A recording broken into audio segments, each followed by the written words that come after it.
this stuff. So you really can't see how much pressure I'm using in these areas, but which muscles I'm focusing on are her erectors, which are right on either side of her spine, right? And these things can give you some trouble. Oh yeah, I can feel that right there. So take a nice deep breath right into my fingers. One of the first things I really like to do is to get the breath synchronized and start to get a feel for the tissues and how they respond to just some pressure and a deep breath.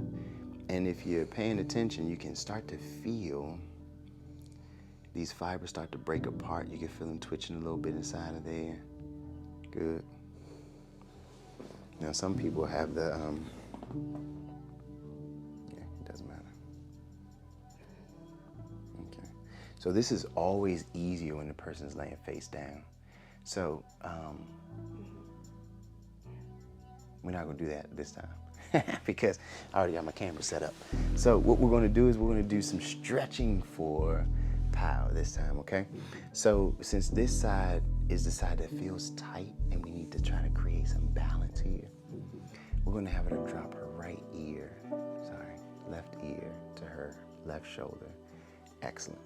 And also take your right hand and just grab right under your hip.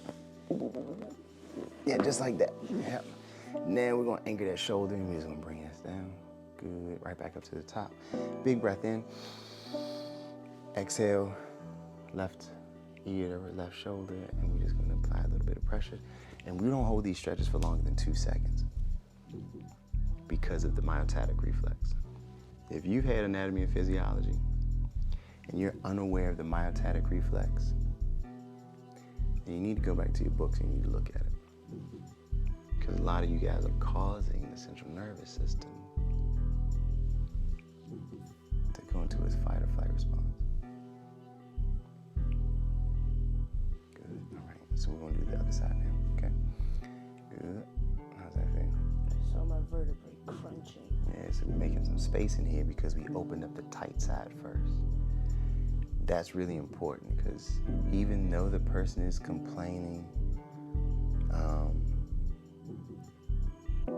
pain on one side, you don't always have to go to that side first. And what I ended up doing was we had her to do some shoulder shrugs on that side, just to shrug the shoulder, just to get her motor control activated, see if that was something that was contributing to her pain on this side.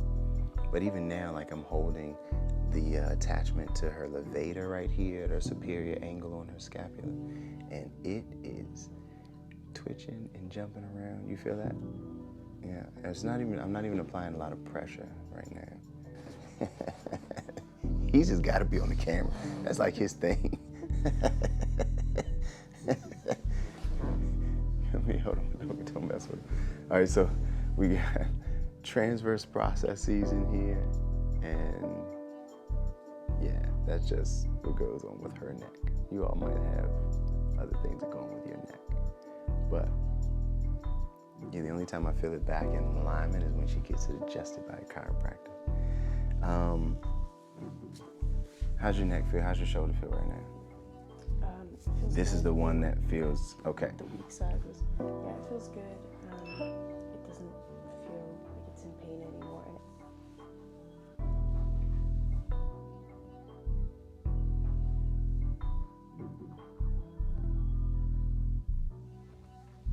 But yeah, that feels good. Yeah, so now what I'm doing is I'm tracing supraspinatus. So if you go, you can find the spine of the scapula right here, and just superior to that is your supraspinatus, and it travels right along the spine of the scapula out to the AC joint where the acromion and the clavicle meet. It's important to understand where these little landmarks are because this is a place of congestion. And what ends up happening is if you take the pressure off of that area and you press down into that, and I don't know if you can see it, but I'm right at the AC joint, and I'm just applying a little bit of digital pressure inside that little area to open this triangle up a little bit. supporting at the inferior angle, palm right up under the inferior angle.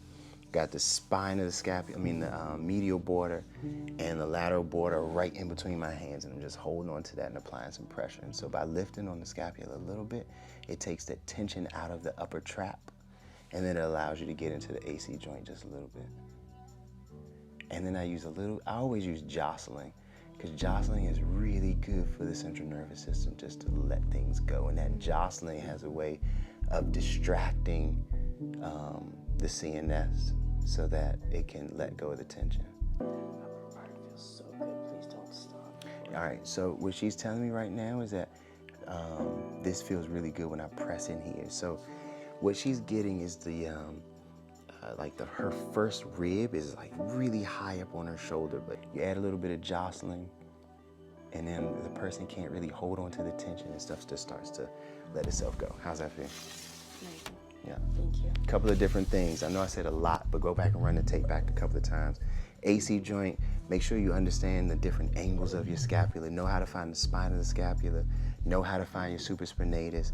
Know how to find your clavicle so that you can get to pec minor. And your coracoid process is like a weird little thing. So you understand where all these anatomical landmarks are, then you'll be able to find what I'm talking about. So go study, go look at the pictures, whatever you got to do. And then you'll be able to help your people out a lot better. Yeah.